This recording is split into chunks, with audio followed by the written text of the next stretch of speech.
Hello दोस्तों, स्वागत है एक बार फिर से हमारे इस YouTube चैनल में। आप देख रहे हैं JH सर क्लासेस। दोस्तों, इस वीडियो में हम आपको बताएंगे कि BSc थर्ड ईयर में जूलॉजी के फर्स्ट पेपर में क्या क्या पढ़ना है, यानी कि थर्ड ईयर के जूलॉजी का जो फर्स्ट पेपर है उसका सिलेबस क्या है। जितने भी टॉपिक दिए गए हैं यूनिट वाइज सभी टॉपिक का मैं नाम लेकर के बताऊँगा और सबके बारे में दो लाइन बताऊँगा, ताकि आपको एक कॉन्फिडेंस बन सके कि हमें क्या क्या पढ़ना है और आप समय सिलेबस को एक साथ मैनेज कर सकें। तो आइए देखते हैं जूलॉजी के फर्स्ट पेपर में आपको क्या क्या पढ़ना है। अगर आप चैनल सब्सक्राइब नहीं किए हैं तो अभी सब्सक्राइब कर लीजिए और बेल आइकन प्रेस कर दीजिए, ताकि BSc से संबंधित जो भी वीडियो हो आपको आगे मिल सके। तो जो जूलॉजी का फर्स्ट पेपर है थर्ड ईयर में, उसका नाम है अप्लाइड एंड इकोनॉमिक जूलॉजी। ये पहले वीडियो में जब सभी पेपर को एक साथ मैंने बताया था तो वहाँ पर भी मैंने इसको विस्तार से बताया था। उसका नाम क्या है? Applied and economic zoology.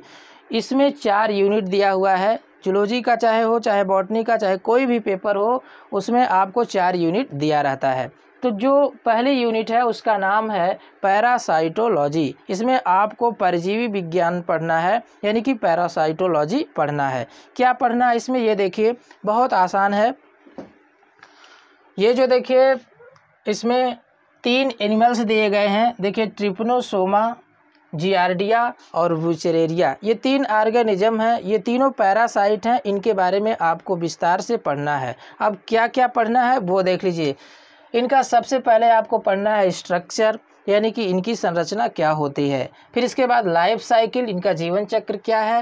Pathogenicity, यानी यह किस प्रकार से पैरासाइट हैं, इसके बारे में पढ़ना है। और फिर इसके बाद क्या है, डिजीज, इंक्लूडिंग डिजीज, यानी कि इनसे संबंधित जो बीमारियां हैं, यानी कि ये पैरासाइट हैं तो बीमारी अवश्य फैलाते हैं, तो क्या बीमारी है उसके बारे में पढ़ना है। और फिर बीमारी के बाद इनका जो सिम्पटम है, बीमारी के बाद जो लक्षण आते हैं उसके बारे में पढ़ना है।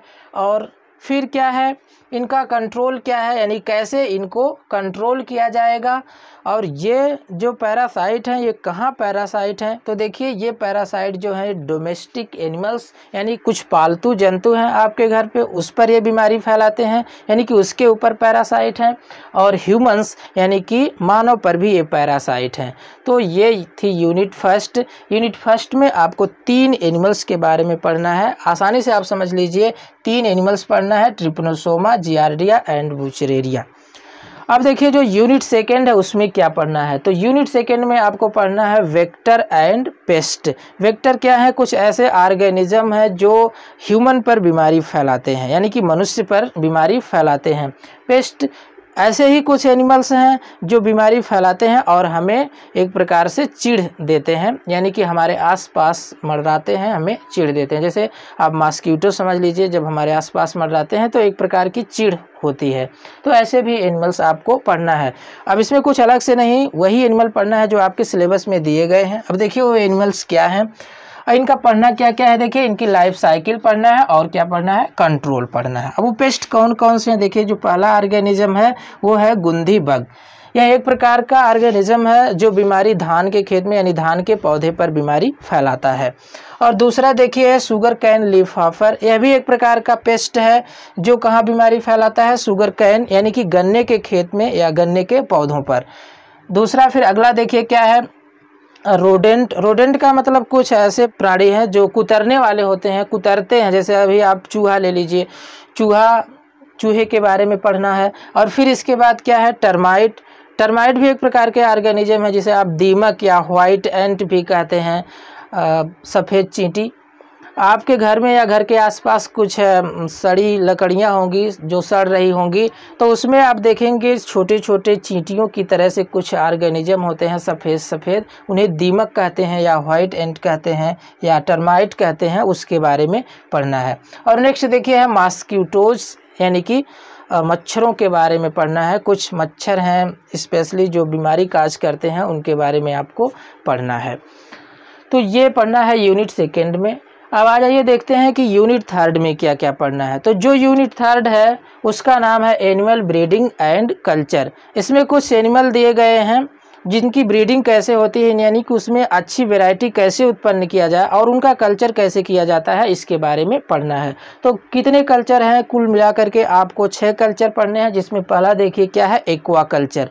एक्वा कल्चर का मतलब पानी में जिस भी प्राणी का कल्चर किया जाए उसको एक्वा कल्चर कह सकते हैं। स्पेशली आपको यहाँ पर झींगा के बारे में मैं आपको बताऊँगा एक्वा कल्चर में।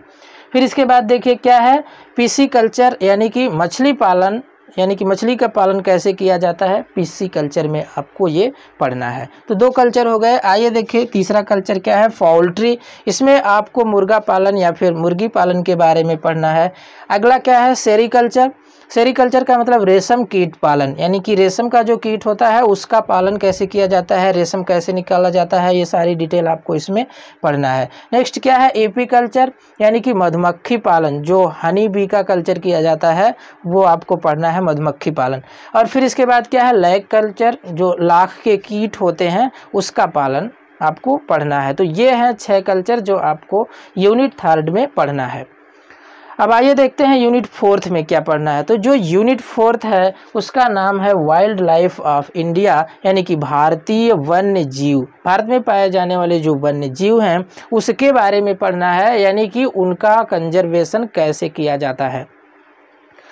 तो देखिए टॉपिक का नाम इसमें क्या दिया हुआ है वो आपको पढ़ना है। स्पेशली जैसे इंडेंजर्ड स्पीसीज। इंडेंजर्ड स्पीसीज का मतलब कुछ ऐसे स्पीसीज हैं जो सूटेबल वातावरण न पाने की वजह से अब वो विलुप्त होने की कगार पर पहुंच गए हैं, तो इसके बारे में आपको पढ़ना है। फिर क्या है, इम्पॉर्टेंट सैंक्चुअरीज।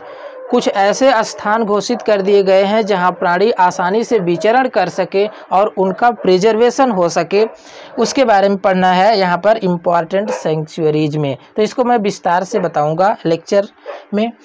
फिर देखिए नेक्स्ट क्या है, national park of India. Bharat में पाए जाने वाले कुछ नेशनल पार्क हैं जो महत्वपूर्ण है, उसके बारे में पढ़ना है, यानी कि वो कहाँ कहाँ पाए जाते हैं और उसमें किस प्रकार के प्राणियों का प्रिजर्वेशन किया जाता है या कंजर्वेशन किया जाता है। अब देखिए फिर यहाँ पर है different project launched for preservation of animal species. कुछ प्रोजेक्ट लॉन्च किए गए हैं जो एनिमल का प्रिजर्वेशन करने के लिए इम्पॉर्टेंट है, उसके बारे में पढ़ना है। फिर देखिए क्या है, in situ and ex situ conservation of wildlife. जो वन्य जीव हैं उनका इन साइटू और इन साइटू कंजर्वेशन कैसे किया जाता है। तो अभी ये समझ लीजिए कि इन साइटू और एक्स साइटू कंजर्वेशन क्या है, विस्तार से फिर मैं आगे बताऊंगा। तो इन साइटू कंजर्वेशन का मतलब कोई भी ऐसी स्पीसीज है जो सूटेबल वातावरण न मिलने की वजह से अगर वह विलुप्त होने की कगार पर पहुंच गई है तो उसी जगह पर, यानी कि जहां वो है उसी जगह पर अगर उसका कंजर्वेशन कर दिया जाए तो इन साइटू कंजर्वेशन।